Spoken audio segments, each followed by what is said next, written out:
Hello, प्रणाम आप सभी लोगों को। आइए आज मैं आपको अनुमान के प्रकार के विषय में बताती हूँ। इसके पहले मैंने आपको न्याय दर्शन में व्याप्ति क्या है, हेत्वाभास क्या है, शब्द प्रमाण क्या है, प्रत्यक्ष प्रमाण क्या है ना, पूरी जानकारी मैंने आपको दिया। ठीक, आज आइए मैं आपको अनुमान के प्रकार क्या हैं इसको बताती हूँ। देखिए, न्याय दर्शन में अनुमान को 3 तरह से जो है विभाजित किया गया है। पहला जो है प्रयोजन के भेद से, प्रयोजन की दृष्टि से यह 2 प्रकार का होता है, स्वार्थ और परार्थ। ठीक है, स्वार्थानुमान और परार्थानुमान हो जाता है। उसके बाद है प्राचीन न्याय के अनुसार, मतलब गौतम, प्राचीन न्याय के प्रणेता कौन है? गौतम। तो इनके अनुसार अनुमान के 3 प्रकार हैं, पूर्ववत, शेषवत, सामान्यतो दृष्ट। उसके बाद आ जाते हैं नव्य न्याय। गंगेश उपाध्याय हैं इसके जो है जन्मदाता। तो नव्य न्याय के अनुसार ये 3 प्रकार के हैं, केवलान्वयी, केवल व्यतिरेकी और अन्वय व्यतिरेकी। तो इस प्रकार प्रयोजन की दृष्टि से अनुमान के 2 प्रकार हुए। प्राचीन न्याय के अनुसार, गौतम के अनुसार अनुमान के 3 प्रकार हुए। और नव्य न्याय गंगेश उपाध्याय के अनुसार जो है केवलान्वयी, मतलब कि ये जो है 3 प्रकार के। ठीक, तो इस प्रकार अनुमान की जो है, ये अनुमान का ये वर्गीकरण देखिए, ऐसे जो है एक वर्गीकरण करके आपको बताएं। यहाँ पे हो गया ये तीनों। ठीक, तो ये शार्ट में आप इसको लर्न कर सकते हैं, याद रख सकते हैं कि ये अनुमान के ये 3 प्रकार है। आइए इसका बताते हैं कि स्वार्थानुमान क्या है। ठीक, स्वार्थानुमान क्या है? तो यह अपने लिए होता है। इसमें वाक्यों को क्रमबद्ध रूप से प्रकट करने की ज़रूरत होती है। जैसे कोई व्यक्ति पहाड़ पर धुआं देखता है तो वह अपने मन में इस प्रकार का अनुमान करेगा कि अवश्य ही पहाड़ पर आग है, क्योंकि पहाड़ पर धुआं है और जहाँ जहाँ धुआं होता है वहाँ वहाँ आग भी होती है। इस प्रक्रिया में 3 वाक्यों की आवश्यकता होती है। धुआं हेतु या लिंग या चिन्ह इसी को बोलते हैं। पहाड़ पक्ष है जिसका संबंध साधन से है। इसी आधार पर निष्कर्ष पक्ष, मतलब पहाड़ और साध्य आग के बीच संबंध स्थापित हो जाता है। ठीक है, तो इसी को हम क्या कहते हैं? स्वार्थानुमान कहते हैं। अब देखिए परार्थानुमान क्या है? यह दूसरों को समझने के लिए होता है। जैसे हमने पहाड़ पर धुआं देखा है, अब दूसरों को समझाने के लिए कि अनुमान कि पहाड़ पर आग है स्थापित करने की चेष्टा करते हैं। इस प्रक्रिया में 5 वाक्यों की आवश्यकता होती है। इसे पंचावयव कहते हैं। ठीक है, इसे क्या कहते हैं? पंचावयव कहते हैं। जैसे देखिए प्रतिज्ञा, हेतु, उदाहरण, उपनय और निगमन। ठीक है, तो परार्थानुमान में 5 प्रक्रियाएं होती हैं। इसको जो है इसी के माध्यम से हम क्या करते हैं? अनुमान को जानते हैं। जैसे देखिए प्रतिज्ञा, मतलब यह परार्थानुसार का प्रथम सोपान है। यहाँ मतलब प्रतिज्ञा का अर्थ है निश्चय करना। ठीक, यहाँ यह निश्चय करना होता है कि इस वाक्य को अनुमान द्वारा करेंगे। उदाहरण, पहाड़ पर आग है, यही प्रतिज्ञा है, क्योंकि इसे सिद्ध करना है। ठीक, जिसे सिद्ध करना है वही प्रतिज्ञा है। तो और हेतु लिंग या चिन्ह। देखिए ये हो गया कि हमें क्या सिद्ध करना है। ठीक है, हेतु हमें क्या सिद्ध करना है, तो प्रश्न उठता है कि किस आधार पर यह सिद्ध किया जा रहा है।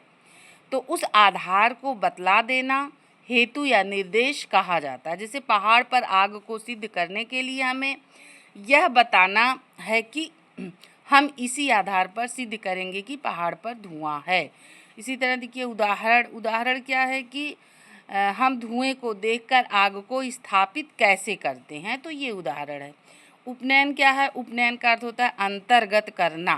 ठीक, तो ये जब उदाहरण में जहाँ जहाँ धुआं है वहाँ वहाँ आग है का निर्देश हो गया हो तो यह बतलाना पड़ेगा कि और पहाड़ पर भी आग है, यही उपनय है। तो निगमन क्या है? इस सोपान में जिस वाक्य को सिद्ध करना था वह निष्कर्ष के रूप में निकल आता है। पहाड़ पर आग है, यह स्थापित हो जाता है, तो यही क्या है, निगमन है। तो इस तरह ये पांचों अवयव बहुत इंपॉर्टेंट है। इसका अलग से मैं वीडियो बना के सविस्तार से आपको बताऊंगी। अब आइए देखते हैं ये प्राचीन न्याय के अनुसार जो है क्या है। तो सबसे पहले इसमें ये 3 प्रकार के हैं। गौतम ने 3 प्रकार से अनुमान को विभाजित किया है। तो पहला है पूर्ववत। कौन सा अनुमान हो गया, पूर्ववत। अब देखिए पूर्ववत क्या है, पूर्व का अर्थ है पहले अथवा कारण और वत का अर्थ है जैसा या अनुसार। इस तरह पूर्ववत अनुमान वह है जो पहले के जैसा हो, अर्थात जिसमें कारण के अनुसार कार्य का अनुमान लगाया गया हो। एक मत के अनुसार पूर्ववत अनुमान उसे कहते हैं जब कारण को देखकर कार्य का अनुमान किया जाए। जैसे बादल को देखकर बारिश होगी, यह अनुमान पूर्ववत अनुमान है। ठीक है। दूसरे मत में अनुमान को पूर्ववत इस मत में कहते हैं कि वह पहले के समान हो, अर्थात पूर्व मत पर अनुमान करना। जैसे हमने पूर्व में पूर्व में अनुभव में हमने यह देखा कि जहाँ जहाँ धुआं है वहाँ वहाँ अग्नि होती है, इसलिए पर्वत पर धुआं देखकर हम अनुमान करते हैं कि पर्वत पर अग्नि है। देखिए शेषवत अनुमान क्या है। शेष का अर्थ होता है कार्यवत का अर्थ है। शेष का अर्थ है कार्यवत, कार्यवत का अर्थ हो गया अनुसार। इस तरह कार्य के अनुसार कारण के अनुमान को शेषवत अनुमान कहते हैं। ठीक। तो शेष का अर्थ क्या हो गया, कार्यवत, और वत का हो जाता है अनुसार। मतलब कि इस तरह कार्य के अनुसार कारण के अनुमान को शेषवत अनुमान कहते हैं। एक मत के अनुसार जब कारण को देखकर कार्य का अनुमान किया जाए तो उसे शेषवत अनुमान कहते हैं। जैसे नदी में बाढ़ देखकर यह अनुमान किया जाता है कि नदी कहीं वर्षा हुई होगी। कहीं के बहते हुए खून को देखकर भारतीय का होने का अनुमान लगाना। तो इस तरह दूसरे मत के अनुसार शेषवत का अर्थ है शेष के समान, अर्थात कि वस्तुओं में से एक एक को घटने जाने के बाद भी शेष बच जाए, उसी को मान लेता है। जैसे पानी ठोस या द्रव्य है या गैस, न तो वह ठोस है न गैस है, इसलिए क्या है, द्रव्य है। ठीक है। मतलब कि कितना भी घटते जाता है तो कुछ तो शेष बच जाता है, तो शेषवत अनुमान है। सामान्यतः दृष्टि क्या है, अप्रत्यक्ष चीज का जिसके द्वारा ज्ञान हो उसे हम क्या कहते हैं, सामान्य तो दृष्ट अनुमान कहते हैं। जैसे घड़ी में घंटे की सुई हम चलते हुए नहीं देखते हैं, किंतु कभी कभी वह एक स्थान पर दिखाई देती है तो कभी दूसरे स्थान पर दिखाई देती है। तो इसलिए हम यह अनुमान करते हैं कि सुई मतलब कि सुई क्या है, चलती है, मतलब जाती है। तो दूसरे मत के अनुसार समांतर दृष्टि में कार्य और कारण के संबंध के आधार पर अनुमान नहीं किया जाता है। यदि उस वस्तुएं कार्य कारण से संबंधित नहीं होती तो एक साथ पाई जाती हैं, तो एक के होने से दूसरे का अनुमान किया जा सकता है। जैसे सींग पूंछ का कारण नहीं है, फिर भी ऐसा देखा जाता है कि सामान्यतः जिसके सींग होती है उसके पूंछ भी होती है, इसलिए एक सींग वाले जानवर को देखकर यह अनुमान किया जाता है कि उसके पूंछ भी होगी। समानतो दृष्ट पाश्चात्य के सादृश्य से साम्य रखता है। ठीक है। किसे साम्य रखता है कि पाश्चात्य के सादृश्य से साम्य रखता है। अब देखिए नव्य न्यायिकों ने भी अनुमान के 3 भेद किए। पहला हो जाता है क्या, केवलान्वयी। केवलान्वयी तो जहाँ साधन और साध्य एक साथ पाए जाते हैं, अर्थात जिसकी व्याप्ति केवल अन्वय के द्वारा स्थापित होती है और जिसमें व्यतिरेक बिल्कुल न हो, तो उसे केवलान्वयी कहते हैं। जैसे सभी प्रमेय अविधेय हैं, घट प्रमेय ज्ञेय है, अतः घट क्या है, अविधेय है, अथवा जिसका ज्ञान हो सकता है उसका नाम भी होगा। घड़े का ज्ञान हो सकता है इसलिए घड़े का नाम भी है, अवश्य होगा। ठीक। तो ये केवलान्वयी है। तब देखिए केवल व्यतिरेकी क्या है, इस अनुमान के पहले वाक्य में उद्देश्य और विधेय के बीच व्याप्ति संबंध है। ठीक है। क्या है कि इस अनुमान के पहले वाक्य में उद्देश्य और विधेय के बीच व्याप्ति संबंध है। मतलब जहाँ साधन और साध्य की अन्वय मूलक व्याप्ति से नहीं बल्कि साध्य के अभाव के साथ साधन के अभाव की व्याप्ति के ज्ञान से अनुमान होता है, उसे केवल व्यतिरेकी अनुमान कहते हैं। इस अनुमान का उदाहरण इस तरह दिया जा सकता है, जैसे देखिए अन्य भूति से जो भिन्न नहीं है उसमें गंध नहीं होती। पृथ्वी में गंध है, इसलिए पृथ्वी अन्य भूति से भिन्न है। ठीक, क्या कि मतलब अन्य भूति से जो भिन्न नहीं है उसमें गंध नहीं होती। पृथ्वी में गंध है, इसलिए पृथ्वी अन्य भूति से भिन्न है। ठीक है, तो कहने का तात्पर्य क्या है, केवल व्यतिरेकी अनुमान के पहले वाक्य में उद्देश्य और विधेय के बीच व्याप्ति संबंध होता है। ठीक, तो अन्वय व्यतिरेकी क्या है? ठीक है, अन्वय व्यतिरेकी इस तरह,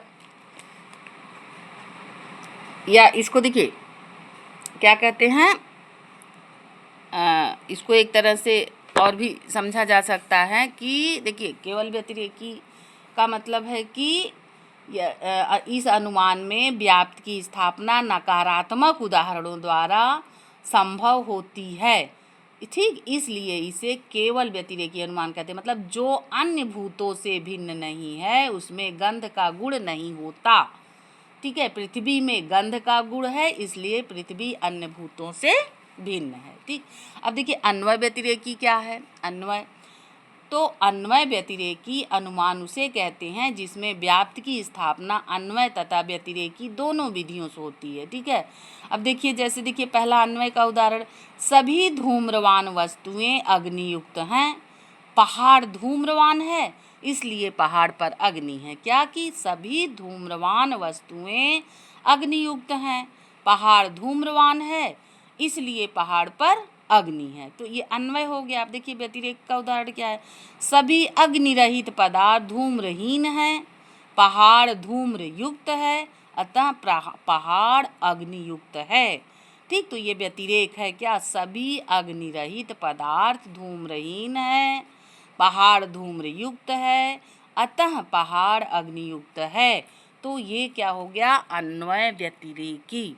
ठीक, तो इस प्रकार जहाँ साधन और साधन का संबंध अन्वय तथा व्यतिरेकी दोनों के द्वारा स्थापित किया जाता है, वहाँ अन्वय व्यतिरेकी अनुमान होता है या अन्वय कार्तिकी अनुमान होता है। अन्वय व्यतिरेकी अनुमान का उदाहरण मैंने अभी आपको दिया कि जहाँ देखिए एक ऐसे भी दे सकते हैं कि जहाँ जहाँ धुआं है वहाँ वहाँ आग है, पहाड़ में धुआं है इसलिए पहाड़ में आग है, जहाँ आग नहीं है वहाँ धुआं नहीं है, तो जहाँ में धुआं है इसलिए पहाड़ में आग है। ठीक, तो ये हो गया आपका अनुमान। मैंने आज आपको शॉर्ट में अनुमान के प्रकार को बताया। ठीक, तो एक बार फिर रिकॉल कर देती हूँ। देखिए अनुमान को 3 तरह से विभाजित किया जाता है, प्रयोजन की दृष्टि से, प्राचीन न्याय के अनुसार और नव्य न्याय के अनुसार। प्रयोजन की दृष्टि से 2 प्रकार का, स्वार्थ और परार्थ। प्राचीन न्याय के अनुसार ये 3 प्रकार का है, पूर्ववत, शेषवत और समानेतोदिष्ट।